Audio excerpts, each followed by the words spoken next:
22 August Kolkata press ক্লাবে বিকেল 5টায় সাংবাদিক এবং সংবাদকর্মীরা একটি নীরবতা প্রতিবাদ সভার আয়োজন করেছিলেন, যেখানে আরজিকর কাণ্ডের প্রতিবাদ জানাতে তাদের একটাই দাবি, তাদের দ্রুত বিচার চাই, কঠোর শাস্তি হোক দোষীদের।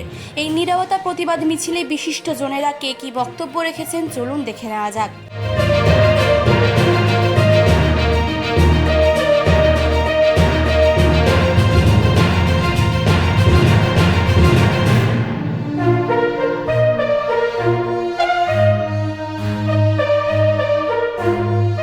দেখুন, সাংবাদিকরা যে কোনো ঘটনার খবর করে, এই ঘটনার খবরও তারা দীর্ঘদিন ধরে যে কদিন হয়েছে সেটা করছে এবং সমাজের প্রতিটা পেশার মানুষ যখন আসছেন তখন আমরাও পেশাজীবী, আমরাও সমাজের বাইরে নয়। সুতরাং একটা দিন দেখে একটা দোষীদের শাস্তি চাই এবং উই ওয়ান্ট জাস্টিস, এই যে কথাটা, এই ঘটনায় আমরা ব্যথিত। বিশেষ করে সাংবাদিকতার সঙ্গে যুক্ত গণমাধ্যম কর্মীরা, বহু মহিলা আছেন, তারা রাতে কাজ করেন। সুতরাং সকলের নিরাপত্তা যাতে নিশ্চিত হয় সেই জন্যই আমরা মিলিত হয়েছি। আজ প্রেস ক্লাব এই আয়োজন করেছে, এটা যেমন আমাদের কাছে একটা স্বস্তির কারণ। 14 দিন পরে আমরা এই প্রতিবাদের একটা জায়গায় এসেছি। এখানে কিন্তু নীরব শোক জ্ঞাপন করার এটা সময় নয়, এটা সরব প্রতিবাদেরই সময়। আমরা দেখেছি কিভাবে মেয়েরা রাজপথে সারা কলকাতায় নেমেছে। আমরা মহিলা সাংবাদিকরাও কিন্তু একই রকমভাবে রাতে কাজ করতে বাধ্য। আমাদের কাজে একটা শর্তই হচ্ছে যে আমাদের রাতে কাজ করতে হবে এবং সেক্ষেত্রে আমরা একই রকমভাবে বিপন্ন।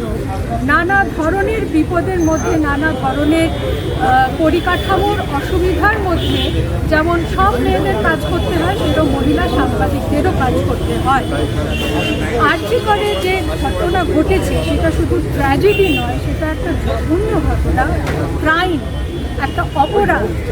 এই কদর্য অপরাধ যে পরিকাঠামোর জন্য ঘটতে পারলো, যে ত্রুটির জন্য ঘটতে পারলো, আমরা মহিলা সাংবাদিকরাও সেই ত্রুটি, সেই পরিকাঠামো এগুলোর নিন্দা করি এবং সেগুলো যেন প্রতিকার হয়, দ্রুত প্রতিকার হয়, তার আমরা দাবি করছি।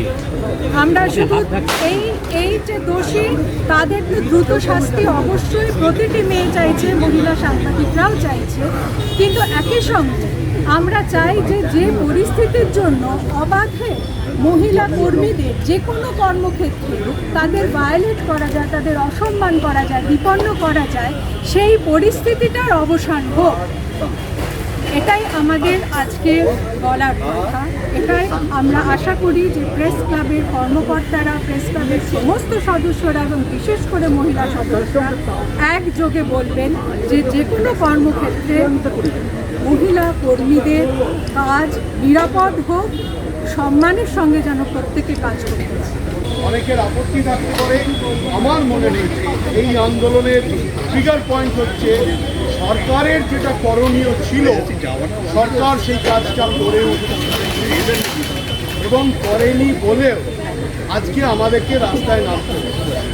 সরকারের একটা দায় ছেড়ে ফেলা একটা প্রবণতা আছে, মুখে তারা যা বলছে তার সঙ্গে আমাদের যে ধরনের আমরা বিচার চাইছি কিংবা মানুষ চাইছে, তার বিচার পদ্ধতির সঙ্গে সরকারের বিচার পদ্ধতির মিলটা একেবারেই হচ্ছে।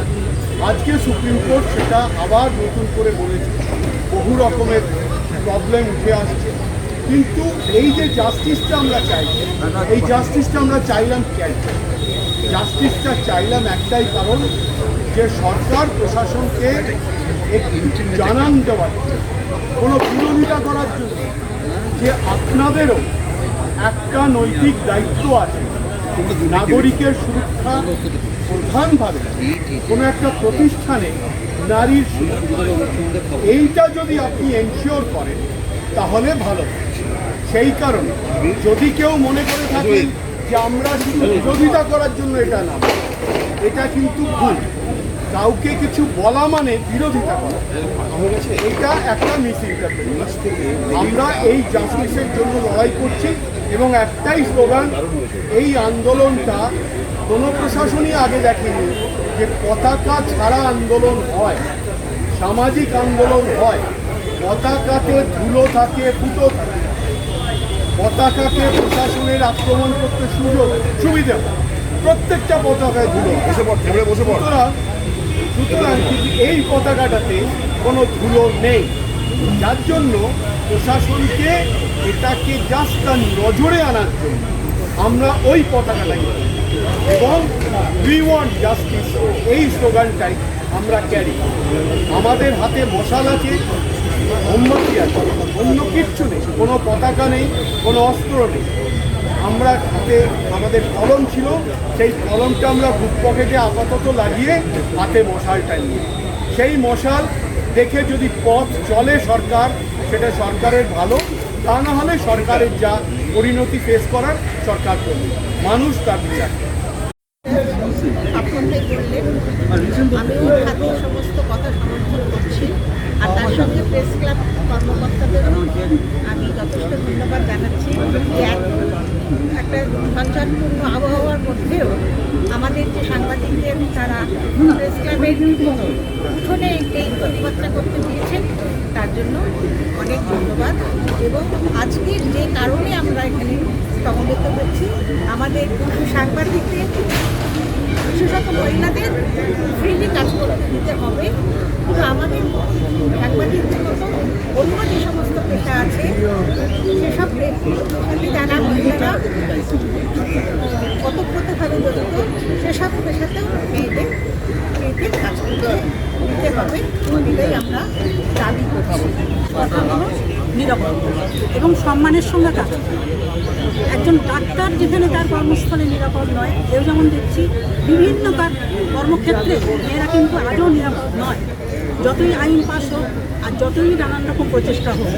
সর্বশেষ যে ন্যাক্কারজনক ঘটনাটা ঘটে গেল, এটা দৃষ্টান্তমূলক শাস্তি যদি অপরাধীদের না দেওয়া হয়, তাহলে কিন্তু এটা চলতেই থাকে। আমরা সাংবাদিকরা তো চাই নিরাপত্তা, কিন্তু আমি ব্যক্তিগতভাবে বলছি যে শুধুমাত্র সাংবাদিক নয়, সর্বস্তরের মহিলাদের নিরাপত্তা চাই। কর্মক্ষেত্রে মহিলাদের একদম নিরাপদে তাদের কাজ করতে দিতে হবে। পুরুষরা যেমন নিরাপদে কাজ করেন, আমরা যেন সেইভাবেই আমাদের সাফল্য তুলে ধরতে পারি, আমরা স্বাধীনভাবে কাজ করতে পারি, এটাই আমাদের বক্তব্য। আমরা যেন মহিলারা যেন শুধু সাংবাদিক নয়, তারাও যেন নিরাপত্তা পায়, এটাই আমাদের দাবি। আর আর্যিকরের ঘটনায় ডাক্তারটি অমানসিক তার জন্য যেন বিচার পায়। প্রেস ক্লাব থেকে মানসী বসুর রিপোর্ট, চেতনা বার্তা, জেগে থাকে, জাগিয়ে রাখে।